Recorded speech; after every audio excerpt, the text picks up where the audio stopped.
கிறிஸ்துவில் பிரியமானவர்களே, மறுபடியுமாய் ஆத்தும நேசரின் அங்கமகத்துவம் என்கிற தியான வேளை பகுதிக்கு உங்கள் யாவரையும் அன்போடு கூட வாழ்த்தி வரவேற்கிறோம். ஆத்தும நேசரின் அங்கமகத்துவம் என்கிற இந்த தியான நேரத்தில் அவருடைய ஒவ்வொரு அங்கங்களின் மகத்துவங்களையும் குறித்து தியானித்துக் கொண்டிருக்கிறோம்.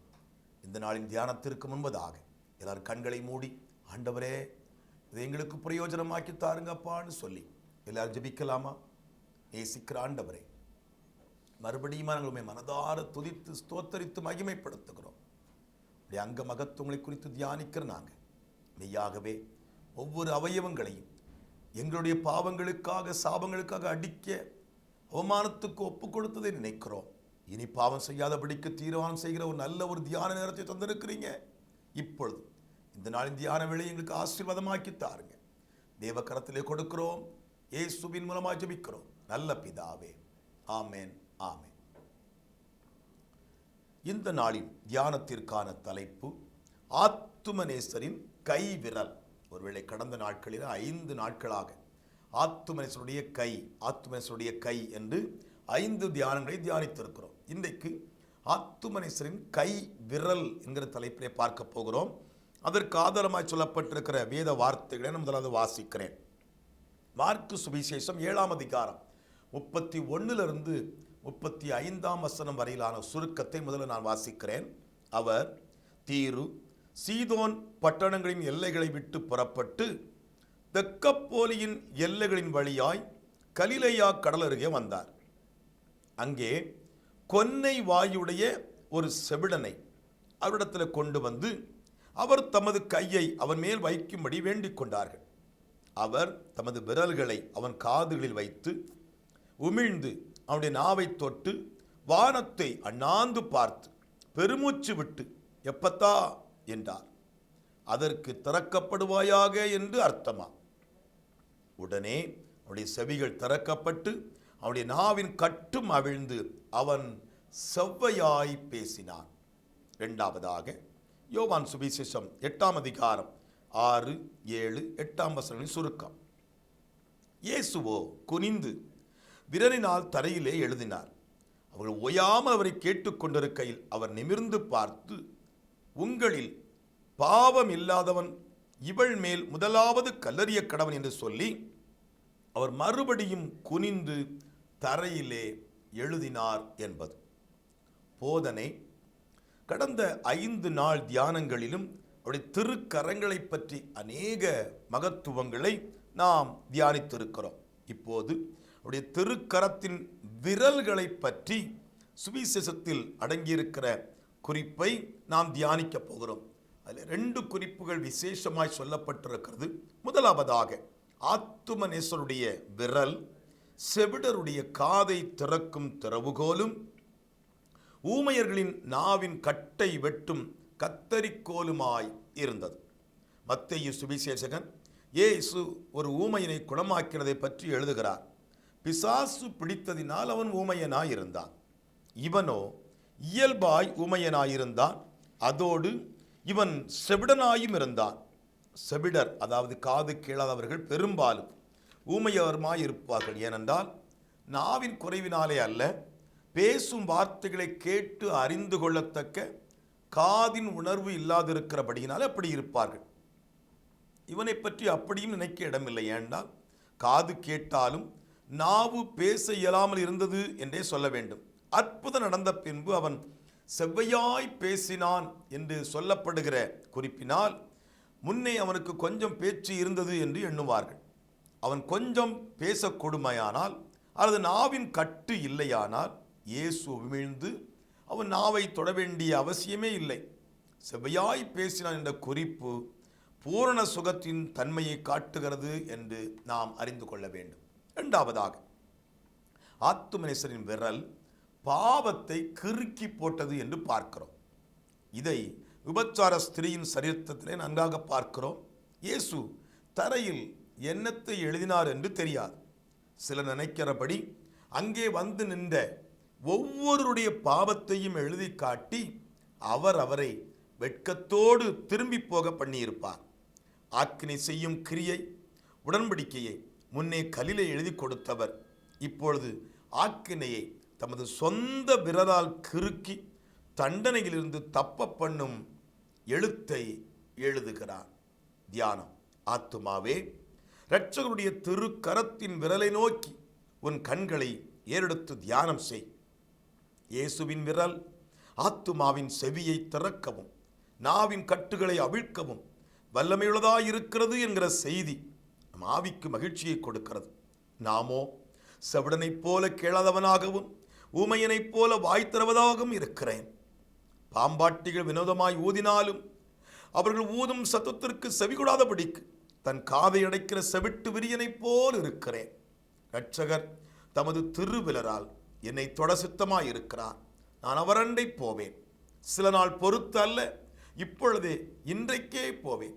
ஏனெனில் அவர் தொட்ட ஆரம்பித்தால் போதும், சத்தியம் என் செவிக்குள் தடையின்றி செல்லும். தேவ ஆவியானவரின் ஆலோசனைகள் என் மனதில் காதில் தொனிக்கும். இதோ என் ஆத்துமநேசருடைய தொடுதலால் 2 காரியங்கள்: நாவின் கட்டு அவிழ்கிறது, காதின் பூட்டு உடைகிறது. ஆவியே துணை, தேவாவியே துணை. விசுவாச ஸ்பரிசம், அதாவது விசுவாச தொடுதல்.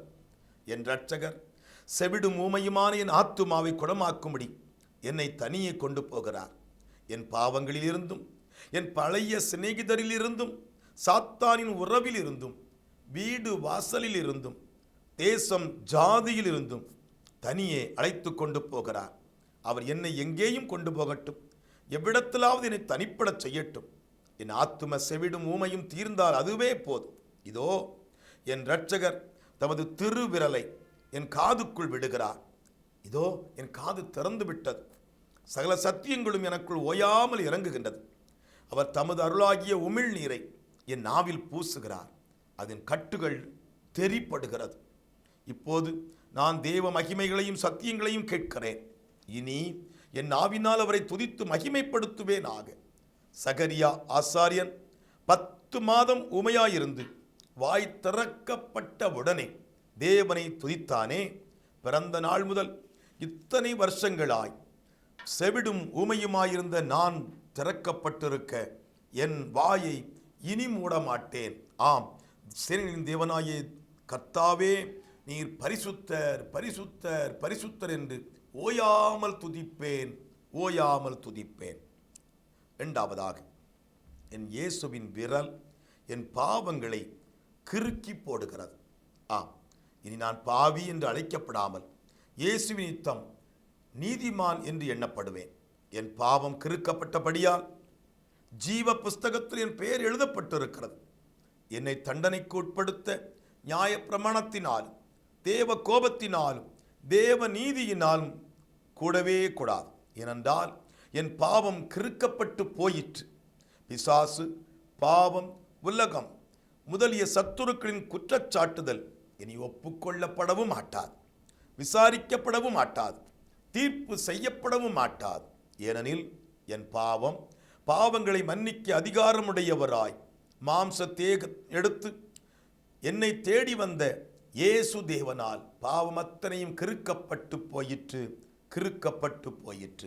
ஆத்துமாவே, இரட்சகரின் திருக்கரத்தின் மகத்துவங்களை கடைசியாக ஒரு கோர்வையாக அப்படியே மாற்றி உன் கையிலே ஒரு காப்பை போல கட்டிக்கொண்டு திரிந்து உன் ஜீவ காலத்தை கழி. நான் ஒவ்வொன்றாய் சொல்லுகிறேன், கவனிப்பாயா? ஆத்துமநேசருடைய கரம் உன் குஷ்டரோகத்தை குணமாக்கிற்று, உன் காய்ச்சலை தீர்த்து விட்டது, உன் கண்களை திறந்திருக்கிறது, உன் கோணலை திருத்தி இருக்கிறது, உனக்கு சாவில் ஜீவன் தந்திருக்கிறது, உன் பயத்தை மாற்றி நிவிர்த்தி செய்திருக்கிறது, உன் மனதை சுத்தம் செய்திருக்கிறது, உன் தீட்டை கழுவி இருக்கிறது, உன் வெட்டை ஒட்ட வைத்திருக்கிறது, உனக்கு கோட்டையாயிருந்திருக்கிறது, உனக்கு புதையலாயிருந்திருக்கிறது, நீ அமிழ்ந்து போகும்போது உன்னை தூக்கி எடுத்திருக்கிறது, உனக்கு சகல வரங்களையும் கொடுத்திருக்கிறது, உனக்கு செங்கோலை சம்பாதித்தது, உனக்காக ஆணிகளை ஏற்றுக்கொண்டது, உன் செவிட்டு காதை திறக்கிறது, உன் ஊமை வாயை அவிழ்க்கிறது, உன் பாவங்களை கிறுக்கி விடுகிறது. இவ்வளவு நோயையும் தீர்த்து விட்டாரே. ஆத்துமாவே, இனி உனக்கு என்ன குறைச்சல்? விண்ணப்பங்களால் அவரை பணிந்து ஸ்தோத்திரங்களால் அவரை மகிமைப்படுத்துவதே அல்லாமல் வேறு வேலை உனக்கில்லை. அவரையே துதி, அவரையே மகிமைப்படுத்து. விசுவாச வணக்கம். காதின் பூட்டு உடைக்கும் கரமே நமஸ்காரம். நாவின் கட்டை வெட்டும் விரலே நமஸ்காரம்.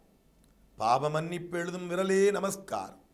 எல்லா நன்மைகளும் தரும் கரமே நமஸ்காரம். பராபர கரமே நமஸ்காரம், நமஸ்காரம். பிரியமானவர்களே, ஆத்துமனேஸ்வருடைய கை மாத்திரமல்ல, அவருடைய விரல் மகத்துவங்களையும் அறிந்திருக்கிறோம். கேளாத காதிலே தன் விரலை விட்டு, பேசாத நாவிலே தம் உமிழிலை தொட்டு கேட்க வைத்தவர், பேச வைத்தவர். நம்மிலும் அப்படிப்பட்ட அனுபவங்கள் இல்லாதிருக்க நிலைமையை மாற்றி கர்த்தர் நம்மை தம்முடைய பலத்தினால் இடைகட்டுவாராக. அப்படி எல்லாருமாய் அப்படியே ஜபிக்கலாமா? எல்லாரும் கண்களை மூடி ஆண்டவரை நோக்கி பார்க்கலாமா? அவருடைய கரம் நமக்கு நேராக நீட்டப்பட்டிருக்கிறது. நமக்கு நன்மை செய்யும்படிக்கு நன்மைகளை செய்கிற கர்த்தராய் இன்றைக்கும் நம்மோடு கூட இருக்கிறார். ஆண்டவரே, நாங்கள் கேட்ட தியானத்திற்காக உமக்கு ஸ்தோத்திரம். எல்லா நன்மைகளுக்கும் ஊற்றும் காரணமாயிருக்கிற உம்முடைய கரத்திலே எங்களை தாழ்த்தி தருகிறோம் அப்பா. தேவனாய கர்த்தரை மகிமைப்படுத்தாதபடிக்கு எங்கள் நாவுகள் ஆண்டவரே கட்டுகளினால் இணைந்திருக்கிறது. அந்த கட்டுகளை அறுத்துவிடும். சத்திய வார்த்தைகள் எங்கள் செவிகளுக்குள் போகாதபடிக்கு செவிகள் ஆண்டவரை அடைக்கப்பட்டிருக்கிறதை இன்றைக்கு திறந்து விடும் ஆண்டவரே. ஆமாப்பா, நம்முடைய சத்திய வார்த்தைகளை கேட்டு உம்மை மகிமைப்படுத்தும் ஜனக்கூட்டமா எங்களை மாற்றும். தீர்க்கன் ஏசாயா எழுதி வைத்திருக்கிறதை போல இந்த ஜனத்தை எனக்கென்று ஏற்படுத்தினேன், இவர்கள் என் துதியை சொல்லி வருவார்கள்படி நம்முடைய துதியை சொல்லி வரும் ஜனக்கூட்டமாய் எங்களை மாற்றி அருளும். எங்கள் தேசம் உடைய துதியால் நிரம்பட்டும். எங்கள் தேசத்திலே துதியின் சத்தம் கேட்டு இருள் விலகி போகட்டும். கர்த்தர் நீர் உதவி செய்யப்பா. இந்த நாட்களில் விசேஷமாய் படிக்கிற பிள்ளைகள், தேர்வுக்கென்று ஆயத்தமாகி நிற்கிற பிள்ளைகள், உயர்கல்வி படிக்கிற பிள்ளைகள், வேலைவாய்ப்பு பயிற்சி பெறுகிற பிள்ளைகள், இன்னுமாய் எதிர்காலத்தை குறித்த காரியங்களுக்காக ஜபித்துக் கொண்டிருக்கிற பிள்ளைகள், கையின் பிரயாசங்களுக்காக ஜபித்துக் கொண்டிருக்கிற பிள்ளைகள், பலவீனங்கள், சுகவீனங்கள், நோய்கள் மாறும்படி ஜபித்துக் கொண்டிருக்கிற பிள்ளைகள், குடும்பங்களில் நன்மையான காரியங்களை எதிர்பார்த்து காத்திருக்கிற பிள்ளைகள் எல்லாருக்காக உம்மிடத்தில் வருகிறோம். கர்த்தர் தாமே பரலோகத்தின் ஒத்தாசை அனுப்பி தந்து நன்மையினாலும் கிருபையினாலும் முடி சுட்டுவீராக.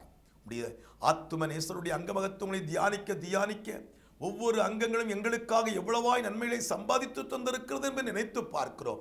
உண்மையே நோக்கி பார்த்து திருப்தியாயிருக்க உதவி செய்தள்ளும். இந்த நாளிலும் எங்கள் பிள்ளைகளுடைய பிரயாணங்கள், பிரயாசங்கள் எல்லாவற்றிலும் கர்த்தருடைய கரம் கூடவே இருந்து நடத்தட்டும் அப்பா. எல்லா துதியும் கனமும் மகிமையும் உமக்கு செலுத்துகிறோம். கேட்க தெரியாமல் விட்ட நன்மைகளையும் கர்த்தர் தந்து நடத்துவீராக. இயேசு கிறிஸ்துவின் மூலமாக ஜெபிக்கிறோம். எங்கள் ஜெபங்களை கேட்டருளும் நல்ல பிதாவே. ஆமேன், ஆமேன். என் ஆத்துமாவே கர்த்தரை ஸ்தோத்தரி, என் முழு உலகமுடைய பரிசுத்த நாமத்தை ஸ்தோத்தரி. என் ஆத்துமாவே கர்த்தரை ஸ்தோத்தரி, கர்த்தர் செய்த சகல உபகாரங்களையும் மறவாதே. ஆமேன், ஆமேன். பிரியமானவர்களே, கர்த்தர் நல்லவர். அவருடைய அங்க மகத்துவங்களை குறித்து தியானிக்கிற நாம மெய்யாகவே அவர் எனக்காக இத்தனையும் சம்பாதித்து வைத்திருக்கின்ற விசுவாசத்தோடு தொடர்ந்து முன்னேறி போவோம். கர்த்தர் நம்மை நன்மையினாலும் கிருபையினாலும் முடிசூட்டி மேன்மைப்படுத்துவாராக. மறுபடியும் இன்னொரு நிகழ்ச்சியை சந்திக்கிறோம். God bless you.